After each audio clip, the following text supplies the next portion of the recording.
What's up, guys? It's Eli here, and I've got a video about guard passing, but this is attack style guard passing. And what attack style guard passing is, if you're not familiar with it, there's different types of guard passing: pressure passing, float passing, loose, outside passing, all these different things. Attack style passing is where you're threatening a submission in conjunction or to set up the guard pass, right? So sometimes you might land out of some of these passes with a submission already intact, or the submission threat itself lends its way to like clearing the access to the guard pass. So I'll give you plenty of examples. I'm gonna probably do about 10 of these in here, but they're really interesting. Which the first one that I'm gonna look at is one of the most popular ones, and that's where I'm actually gonna club him off to the side and have him post on this hand. He may fall to his side, but if I can get him to post, this opens up new opportunities for me. So as I've stepped in and I get that club, I get him to post out like that, we're going to look to dive for that Kimura because he's created this opening under his armpit. When we're looking to do that, I'm going to step up forward here like this, and I want to take like a shoulder roll over this way. So I'm rolling over my shoulder and I'm diving through underneath here. As we do that here this way and we land, I'm already in this Kimura type configuration, so I've got the trap in place. The most common response that you'll encounter whenever you do this is the guy's going to look to turn and try to face you, and as he does, he creates that pocket of space from underneath, and so then you can come over and you can get this secondary hook. And now at this point you can either finish taking the back here like this and roll him to the other side, where we can get the second hook inside here like this, right? Or if we do stay on this side over here this way, you might start clubbing and start looking to go straight into a crucifix. Either way, I've got the Kimura trap in place. I might be able to get to the top, finish the Kimura, finish with a rear naked choke, or a variety of different crucifix finishes from there. I'm clubbing off to the side. He posts in this situation, and so I roll over this way. I get the Kimura configuration, and then I start inserting my knee on bottom and the hook over the top, either over the waist or over the shoulder. So that's the diving Kimura trap as a way to pass the guard.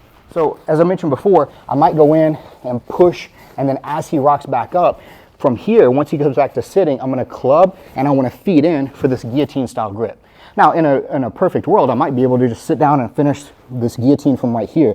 But what this allows me to do is whenever I catch here on this kind of chin strap guillotine or this front headlock, and then I can catch on the tricep, I'm going to take that similar shoulder roll like I did on the Kimura, and as we roll over this way, I've got the tricep pulled up so that he can't really roll away from me because of the tension on the tricep, and if he does try to roll toward me here, then he might funnel himself up into this kind of Darce or almost an Anaconda kind of configuration here like this.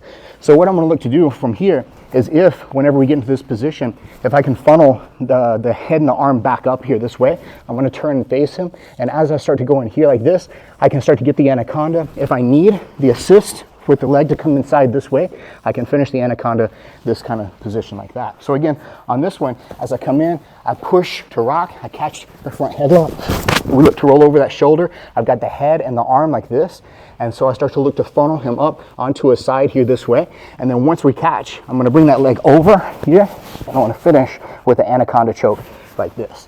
Along with that diving front headlock to the Anaconda, whenever we get here, I'm going to push, get him to rock back up. I still dive into this here, and as I mentioned before, it might be that as he starts to roll back up and over this way here, he might come all the way to the other side, and in that case here, now we're in more of a Darce choke type of territory like this. So what's happening whenever we land here like this, he beats me to it to start to try to roll up to the side, so I allow him to come over, still monitoring his chin, and this arm is staying under and turning into an underhook on the far side arm. So I'm going to use that and start to funnel this up. A good way to tighten this is to extend this arm out, grab here on the back of the tricep tendon or back on my elbow, and then from there, now I start to look to move around and get into this Darce choke kind of configuration since he's on the other side. Since on the first time, on the Anaconda, you enter by the neck and exit by the armpit. This time, this arm's coming in deeper by the armpit and exiting by the neck. So that makes it for the Darce choke, this direction here. This one sounds a little more intimidating than it actually is. This is a flying triangle, flying being a little bit of an exaggeration, but basically what's happening is if he starts to reach up and start to grab like this may be that he's thumb posting or trying to grab my neck, collar tie with me or something like that from seated, which is not usually a great idea, but there are reasons that he may do that, and it's not completely stupid. So what I'm going to look to do whenever that happens is I want to start to try to look around this way. So I'm getting basically an over tie, and as I get my over tie, this next thing that's going to happen, I'm going to step out to the side, and then this leg is actually going to step right here. So I'm not flying, I'm not jumping per se, but I am stepping and falling. So what's happening as he's overextending, I'm gonna get a over tie. I wanna step off to the side over here like this. This hand is monitoring to make sure that his other hand doesn't reach up. And then I'm gonna sit this way here. As we do that, I'm gonna land in this triangle position. So as he continues to come up here like this, he should wind up right into my triangle setup like that. So one more time on this one here. As he starts to reach up, I over tie. I step offline out to the side of him here this way, and then this leg comes over here. As he comes up, he lands directly in my triangle. I appreciate you guys watching my videos. Again, if you like these and you're getting some usefulness out of it, make sure you like, subscribe, share, comment, all those things. Thanks again, guys. This one's a variation on a flying armbar this time. So we looked at the triangle first. Now, sometimes what will happen, similar to what we did before, where I can get him to post over here off to the side. This extension of the arm, since it's straight, I can dive through for that Kimura trap, or sometimes I can go directly into a straight armbar. The way the straight armbar will start to look is I'm gonna pass his head underneath my leg like this. So my second leg, this one's gonna step over, knee first into the pocket, as this arm is hooking at the same time, here this way. So we wind up in this one-sided kind of Japanese style arm lock like this. I should have a nice hook here like this. The second hand comes inside, I get the full extension. So again, whenever we get here and I get him to post, I'm gonna start tucking his head underneath. My knee is gonna come over into that pocket and my arm will come through at the same time. I should land in already a hooking setup for an arm bar. Whenever we get to this position, I wanna continue the roll through so that my knee winds up in the up position here. I don't have to pull it all the way out because it should be a pretty quick extension on that arm bar at the end there. Whenever we get into this position where I'm rocking him back up and threatening that front kind of guillotine from here like this, we looked at diving versions, but if I just go straight to here and he immediately starts to respond by trying to pull my hand away. Yeah, so as he goes to pull my hand away from his neck here like this, I'm gonna play tug of war, let go of the rope, allow him to give me this underhook on this side. So whenever I wind up with this underhook on this side over here, I'm gonna let my knee drop down to the middle here like this. So I'm trying to get this knee across to his far side hip as best as possible so that I can start to pull him off to the side. And again, we wind up in a similar situation as we did whenever we did the rolling front headlock threat to the same position a while ago. What's happening here though instead is that as I get here, I'm getting him to rock this way. As he comes to sit up, he starts hand fighting right away. I get my underhook immediately. And so now I pass through to the other side. I get the seated position. And as we're falling, I'm already thinking about replacing this hand off to the side so I can get my true seat belt and wind up in a good back take position there. If we're sitting here and I'm not getting a good rocking exposure, I'm not able to even threaten the front headlock, is I can start from an outside grip and look to arm drag. Now, the thing that's unique about this arm drag is I'm actually arm dragging and giving him access to the single leg, which usually isn't a problem for him because he likes it that I'm giving him that attachment. So as I go to step in, I'm arm dragging and saying, here, go ahead and grab my leg for me. And so he feels good about that. So now the benefit of this though, is that as I go here now to start taking the back here, when we land on this side, the good thing about it is I've got his bottom arm trapped. I can trap this one. Now he has no hands to defend with.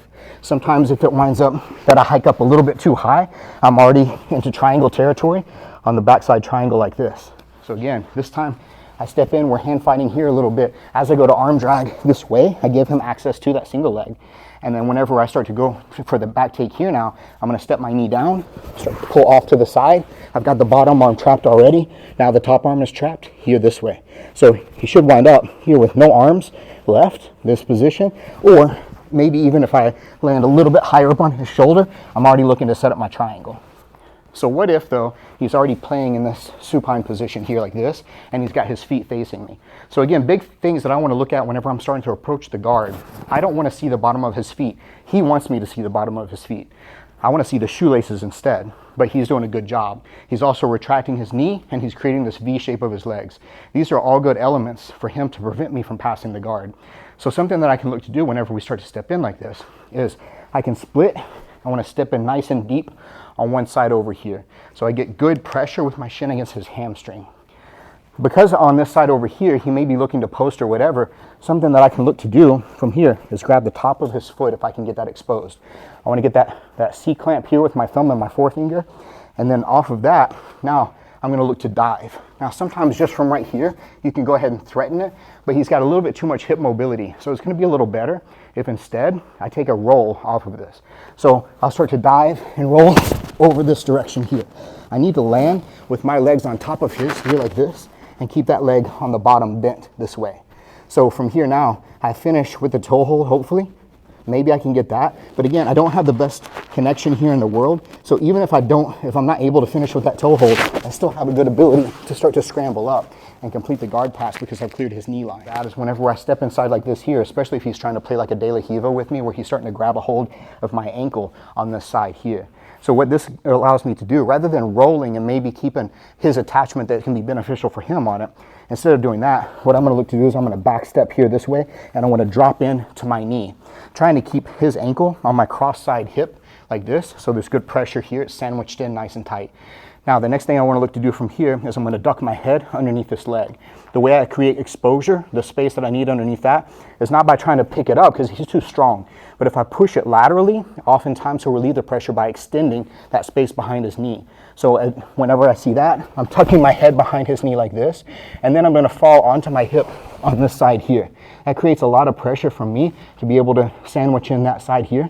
So it's going to be very painful. Maybe I'll get the tapping off of that pressure on the ham sandwich right there. If I'm not getting that though, something else that I can look to do, I can use this to accentuate my pass. So this is essentially going to turn in, I'm going to pass the leg over underneath my arm, the top leg under my arm instead of on my shoulder, and then I'm going to use this to start kicking out and across so that I can start coming up. And then I wind myself up in this knee drag or this leg drag position to where I've already got my built-in guard pass. So again, what happens a lot of times on these is that whenever I'm going into attack, whether it's for the headlock, for the arm, for the leg, whatever it is, then you start to see what occurs is that if I don't get the submission or I don't get the positional upgrade, at least I'm getting past the guard. So that's the benefit of attack style passing. It's whenever I can start to threaten a submission, and his reaction based on that submission creates a pocket of space or creates an angle that allows me to get a cleaner, easier, more efficient guard pass. So try some of these out if you're not already trying these out and see what you think about them. And I'm sure I left out thousands of these. There's lots of ways to attack the legs and the feet to make him start to withdraw or make him start to extend and then create guard passing opportunities. But I think this is a great way of passing the guard because you have that built-in threat, and then so you're starting to combine different elements of the game. So positions, transitions, and submissions.